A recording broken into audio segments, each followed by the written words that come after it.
Umeweza kuunguza fremu kadhaa na chanzo cha moto huu bado kijafahamika. Jeshi la uokoaji zimamoto hapa nchini limeendelea na uokoaji. Naam, video hii kutoka katika TV ya Ayo TV ni moto au mkasa wa moto ambao uliweza kuzuka soko la Kariakoo, ambapo wakazi wa eneo la Kariakoo waliamka kwa taharuki baada ya kundi la vijana wanaodaiwa kuunga mkono maandamano yaliyopangwa kufanyika tarehe 7 Julai kutuhumiwa kuhusika na tukio la kuchomwa kwa sehemu ya soko kuu la eneo hilo, ambalo Rais Mama Daktari Samia Suluhu pamoja na serikali ya CCM waliweza kupeana onyo kwa soko hilo halifai kuchomwa na mtu yoyote.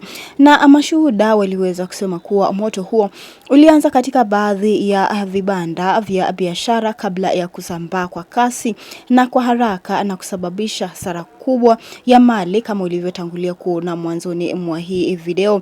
Na wafanye biashara walioathirika wameeleza kuwa ni masikitiko makubwa kwao, wakisema tukio hilo haribu chanzo chao kikuu cha mapato na kuwa vijana hao waliweza tu kutuma ujumbe kwa serikali ya CCM, ambao waliweza kutaja kuwa vijana ambao wameweza kupanga maandamano ambayo yatafanyika tarehe 7 mwezi wa 7 kuwa wasiweze kuandamana, na wale ambao watapatikana barabarani wataweza kuchukuliwa hatua ya kisheria. Na vijana hao waliweza kutuma ujumbe kwa serikali ya CCM kwamba wataenda barabarani siku hiyo na kuwa hawatishwi na lolote, na ni moja tu ya jumbe kwa vijana hawa kwa serikali ya CCM.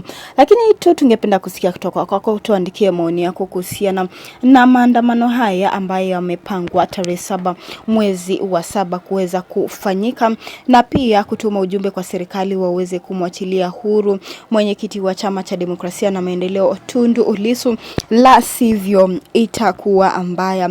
Tuandikie tu maoni yako, tungependa kusikia kutoka kwako. Kumbuka serikali haijatoa tamko lolote kuhusiana na mkasa huu wa moto ambao uliweza kuzuka katika soko la Kariakoo, ambapo wengi wameweza kupoteza mamilioni ya pesa, wakitaja kuwa chanzo chao cha kipato kimeweza kutoweka tu. Hivyo jue la kufanya na tukio hilo limejiri, huku serikali ikiendelea kutoa onyo kali dhidi ya vitendo vya vurugu, uharibifu wa mali na ukiukaji wa sheria kuelekea maandamano hayo yaliyotangazwa na maafisa wa polisi. Kama ulivyotangulia kuona mwanzoni mwa hii video, waliweza kuonekana waliweza kuhimiza wananchi kudumisha amani na kuripoti mtu yoyote anayehusika na vitendo vinavyoweza kuhatarisha usalama wa umma, huku wachambuzi wa masuala ya kisiasa wakisema kuwa serikali ya Mama Daktari Samia Suluhu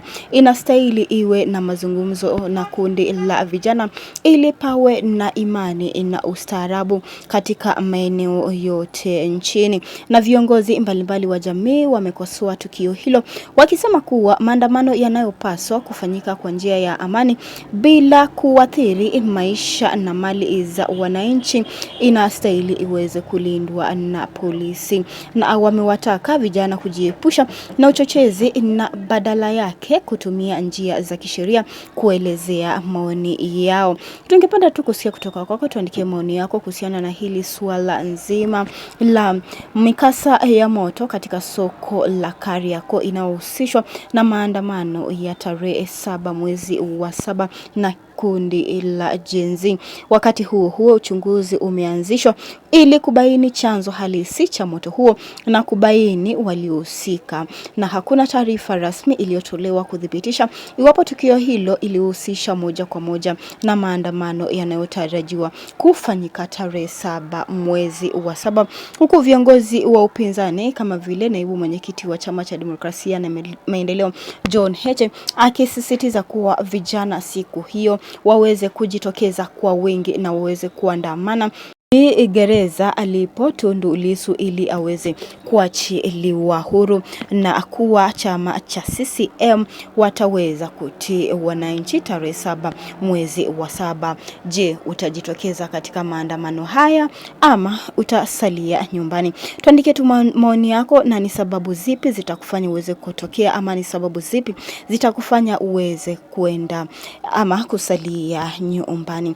Maoni yako ni yapi? Tuandike hapo chini, na pia usisahau kubonyeza alama ya like na subscribe hapa chini, na asante kwa kufanya hivyo. Hadi wakati mwingine.